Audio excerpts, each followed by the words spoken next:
कुमार ओझा जी आज एक बार फिर अनुराधा प्रकाशन परिवार में उपस्थित हुए हैं और आज एक बार फिर आपकी 12वीं पुस्तक एक गुड़िया की अधूरी कहानी प्रकाशित होकर आई है और उसी के सिलसिले में डॉक्टर अजय जी का यहाँ पर आना हुआ और आप ही के द्वारा ये संपादित संकलित और इनके पूज्य पिताजी आचार्य रविंद्रनाथ ओझा जी बाबूजी द्वारा रचित ललित निबंधों की ये एक अनोखी पुस्तक है और इसमें जो शीर्षक आपने ओझा सर लिया है एक गुड़िया की अधूरी कहानी, इस पर कुछ कहें। ये गुड़िया की अधूरी कहानी उन्होंने लिखी हुई है लेकिन वो अधूरी कहानी नहीं है। नहीं। फिर उसके बाद अगर किताब पढ़िएगा तो उसमें है कि और एक गुड़िया की अधूरी कहानी पूरी हुई तो ये भी है उसमें। मैं ये सोच रहा था कि जैसा बाबूजी ने हमेशा संस्कारों की बात की है, संस्कृति की बात की है,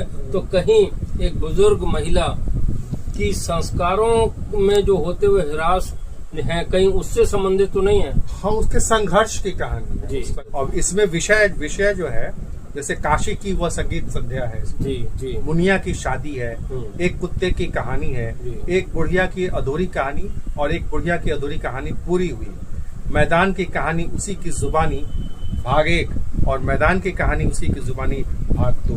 एक विशेष बात ये कि हमेशा अपने पूज्य पिताजी जैसे ओझा सर वो प्रकृति से प्रेम करते हैं, मानवता से प्रेम करते हैं और यहाँ तक के इंसानियत से तो करते ही हैं, परंतु प्रत्येक जीव जंतु से भी उनका प्रेम उतना ही बराबर रहा है। यदि एक कुत्ते की कहानी वो लिख रहे हैं, एक सुअर बड़ा के मैं लिख रहे हैं और एक किताब में गिद्ध होना चाहता हूँ आपने प्रकाशित की तो वो सब है जी। अब देखिए कि इसमें मैं कुछ कोट करना चाहूंगा जी, जैसे कि काशी की वह संगीत संध्या से इससे दर्शकों को पता चलेगा कि उनकी शैली कैसी है। तो उससे मैं कोट कर रहा हूँ, जीवन विचित्र है, इसके विषय में कुछ भी कहा नहीं जा सकता।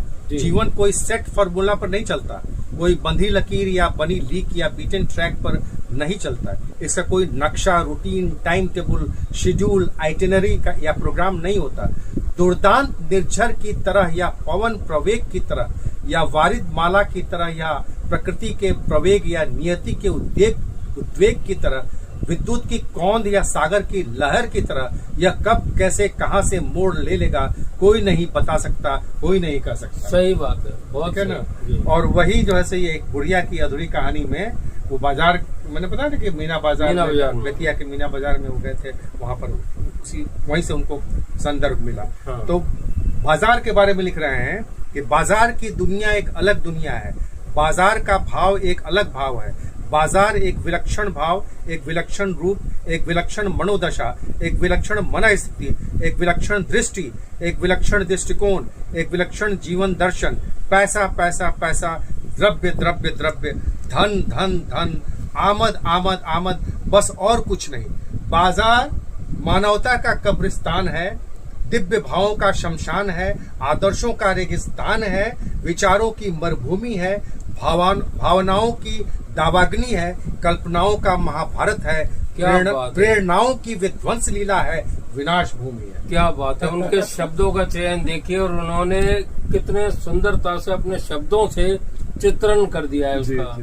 बहुत बढ़िया। अब प्रकाशित की मनमोहन शर्मा जी, लेकिन अब ये पुस्तक कहाँ उपलब्ध है, किस प्लेटफॉर्म पर उपलब्ध है, ये भी हमारे दर्शकों को बता दीजिए। बिल्कुल, अनुराधा प्रकाशन बुक स्टोर यानी कार्यालय से भी प्राप्त की जा सकती है। अनुराधा प्रकाशन की वेबसाइट anuradhaprakasan.com, यहाँ से। इसके अलावा readware.com पर ये ई बुक इसकी उपलब्ध है जो कि अंतर्राष्ट्रीय स्तर पर पाठकगण उसको डाउनलोड करके पढ़ सकेंगे और इनका आनंद ले सकेंगे।